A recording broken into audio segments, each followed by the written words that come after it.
on Healing Horizons today with Saima. We welcome our amazing guest, Tara Wiskow, an intuitive healer and reinvention guide whose own story is nothing short of extraordinary. From losing 220 pounds to overcoming trauma, grief, and self sabotage, Tara has turned pain into purpose. Through her She Rises program, she helps women unravel old patterns, reclaim their power, and create lives rooted in authenticity and joy. So, Tara, welcome to the show. Hello, and thank you so much for having me. I'm excited to have our conversation today. You're warmly welcome, Tara, and I'm really excited and looking forward to make this a meaningful experience for you. So, Tara, like your journey is one of massive transformation. So, I wonder that what was the moment when everything began to shift for you? The moment when everything began to shift for me was actually when I decided to take control of my life. And that decision became my reality when I realized that I didn't have to continue living the life that I was living. Prior to that moment, I believed that life was what it was, and I didn't get to be in control of the direction I was going or the choices that I was making. I believed that I had to be a victim to life circumstances. And once I had went through a divorce and began the journey of weight loss, things started to fall into place for me where I became empowered to stand in my own choices and my decisions and realize that the outcome of what I wanted was going to be driven by the choices and the decisions that I made in the accomplishment of those goals. And I had to be the one that was making the decision. I had to be the one that was choosing the route and the actions and the step that I was taking in order for it to be a journey that was authentic to me and actually going to create the results I wanted. Mhm. That's really powerful, Tara. And it's incredible to hear that how that moment set everything into motion. Thank you for sharing that. It really, highlights a turning point in your journey. You're welcome. Thank you. Thank you for asking. So now, looking back, do you think the change came from physical action or inner healing? Wow. To the very beginning, I honestly thought it was from the physical action. I believe that Mhm. because that made sense to me, given that I was walking 10 miles a day, I was watching what I was eating, I was going through the steps of starvation, deprivation. Those were action based things that were creating this external change that I could see. However, when I was years past having lost 220 pounds, and I was still struggling with this body dysmorphia, this fear of gaining the weight back. I was still in this very, very chaotic space in my life internally. I realized that even though I had made this huge external transformation, I wasn't healed. I wasn't actually the woman that could be comfortable in her body because I hadn't done the inner healing. So I began the journey of personal development, of going through the inner healing, which is what led me to becoming a healer today, is realizing that the only way that I was going to be able to keep the weight off, live a life where there was happiness, joy, peace, and this internal belief that I had finally quote unquote made it, was to do the healing. To answer your question, it honestly was both. However, the biggest piece was the inner healing that was taking place. It's fascinating how we often start by focusing on the external changes only to realize that the deepest transformation comes from the inner work. And Yeah. with that, I love how you highlight that ultimate sense of peace, Tara. It really shows that true change isn't just about what we do, but how we heal and grow inside. I agree.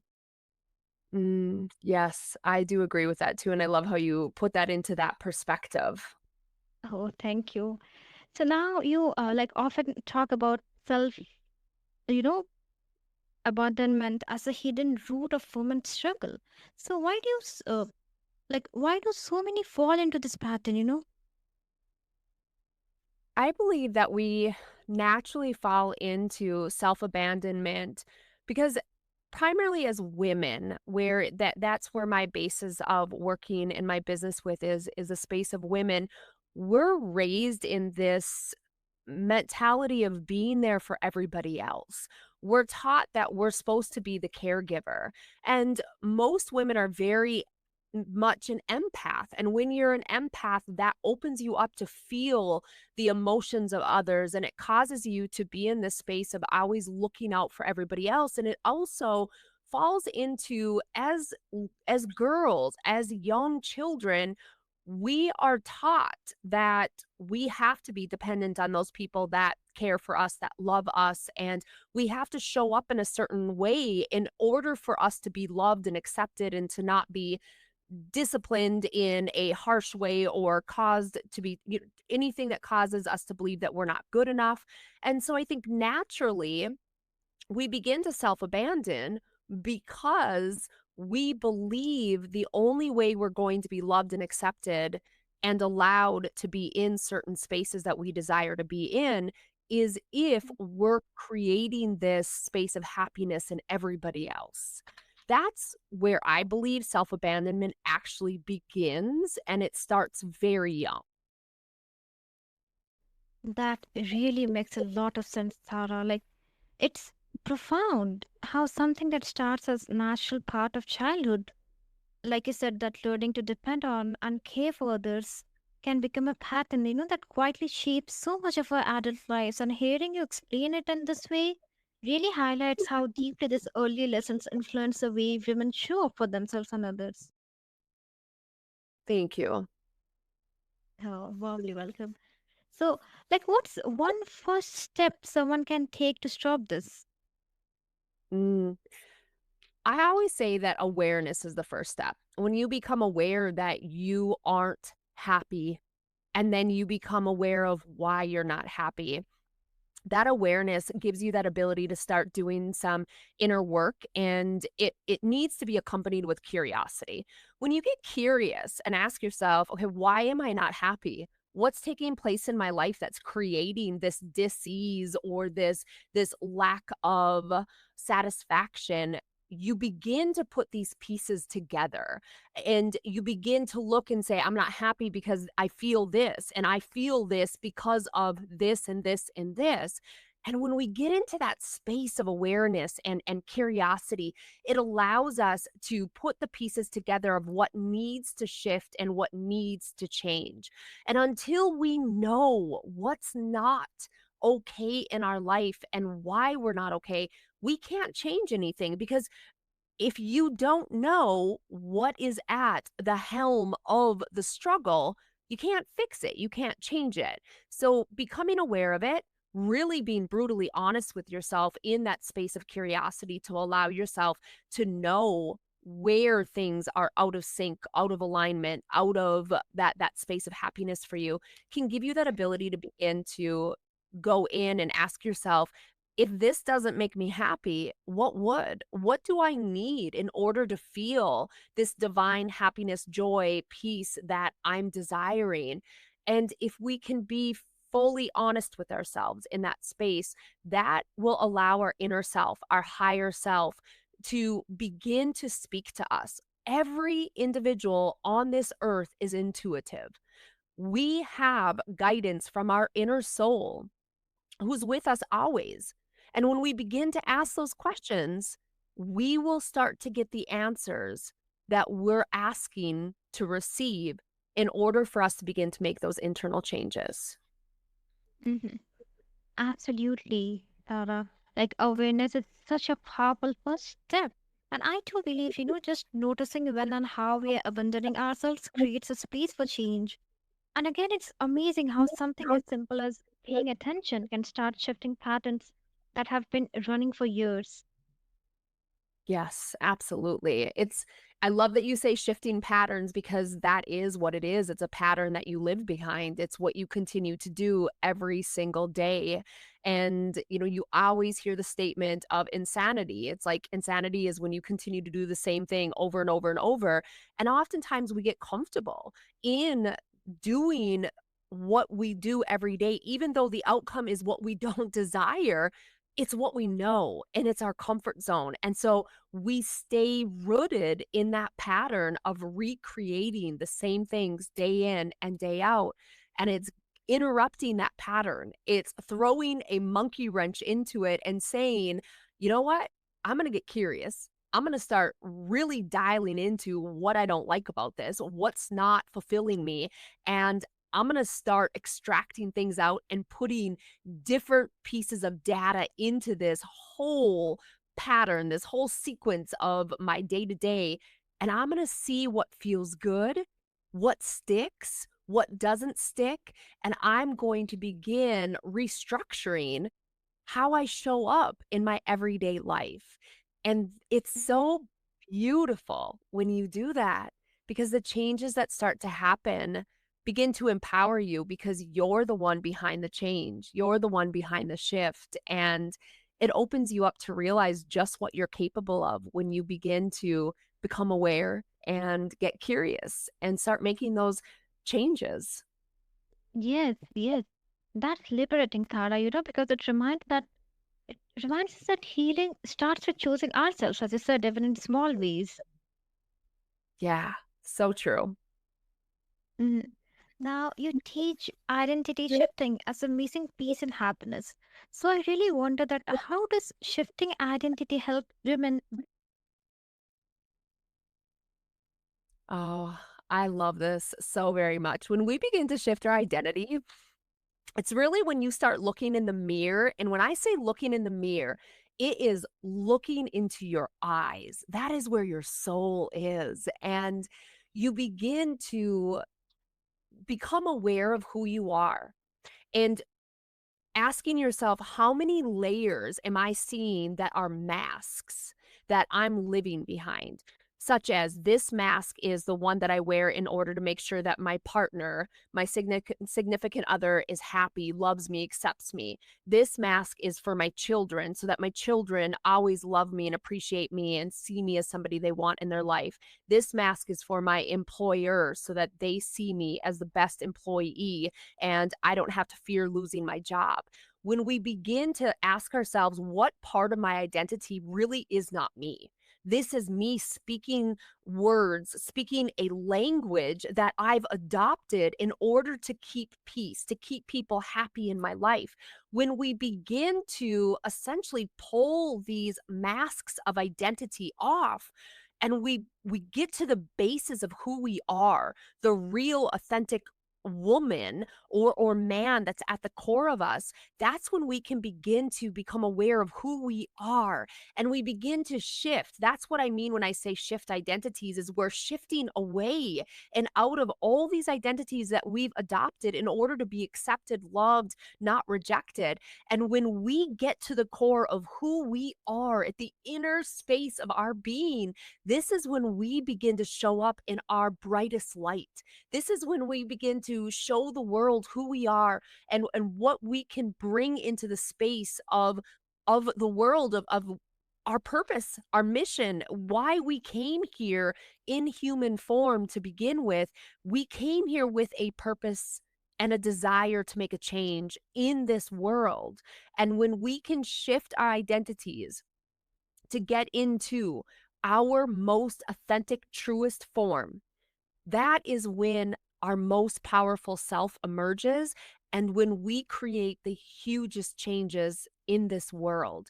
And I think it's really important to say that the changes that we're meant to make in this world, so often we get really caught up in believing that we have to have this significant title, this huge mission that we're supposed to be launching into the world. And I want to share to anybody that's listening that some of the most impactful people that I've had in my life that have made the biggest changes for me have been the ones that have simply smiled and brought me into this space of happiness when I was on in my toughest days, my toughest moments.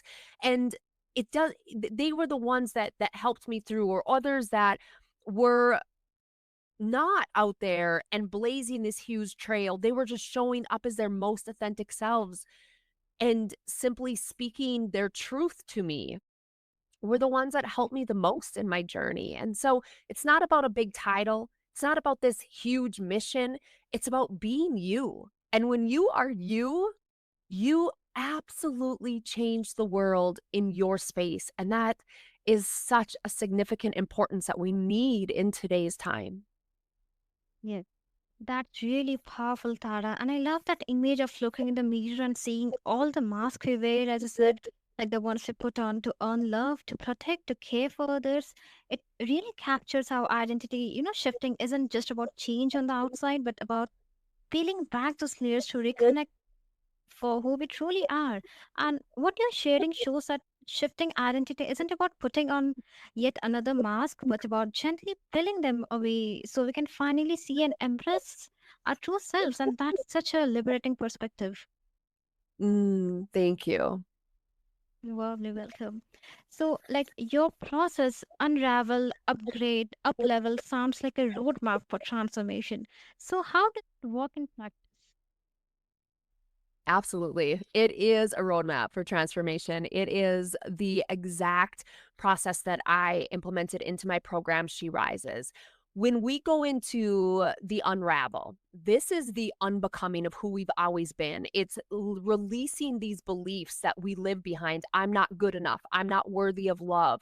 I don't get to be successful. It's actually releasing and removing all of this inner garbage that is blocking us from being able to step into our fullest power, into our truest authentic self.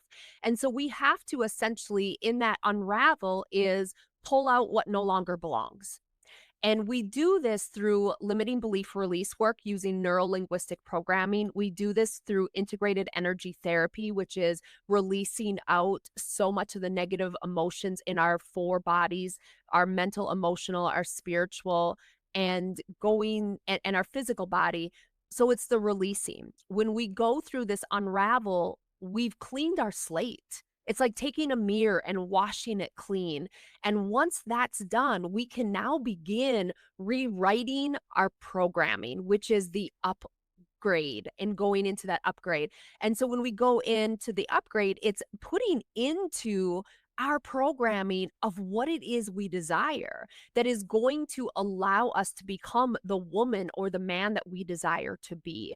And so this is the implementation of the reframing of thoughts. It's integrating in the positive emotions like love and safety, all of these emotions that we really need to be operating from on a daily basis. And then when we go into the up level, it's adding that final layer of sustainability in that lifestyle shift of showing up as who we are. It's the meditations, the visualizations, the activations. It's connecting us deeply within our inner soul, allowing us to have this deep, deep connection with our inner child, our higher self, as well as our future self, and all of our spiritual guides that are here to guide us in this journey so that we've got this inner communication portal that allows us to constantly be in control of our choices and our thoughts, fully aware of every action that we're choosing to make sure that it's coming from our inner bases, not externally from someone else where we're seeking that external validation. So, this process allows you to fully step into knowing that who you are is exactly who you're meant to be, and it's who you always need to honor and show up as so that you can go through this life being the exact person that you chose to become and why you came here. And that's what this unravel, the upgrade, the up level process actually does. And I call it my bitchin method, and it's BTCHYN for Be the Change You Need, which is my company name. I love how you like how the way you have broken it down makes the process feel less overwhelming and more like a natural progression, like first unraveling what no longer serves us and then consciously upgrading those patterns and finally stepping into that new elevated version of ourselves. It really shows transformation as something tangible and approachable rather than this abstract idea, and that's such a clear and empowering framework, Tara. Thank you so much. I appreciate that feedback. Oh, you're probably welcome. Now, you have been open about facing deep struggles from grief to societal thoughts. So, for someone, listening who feels like they are at rock bottom, what say to them?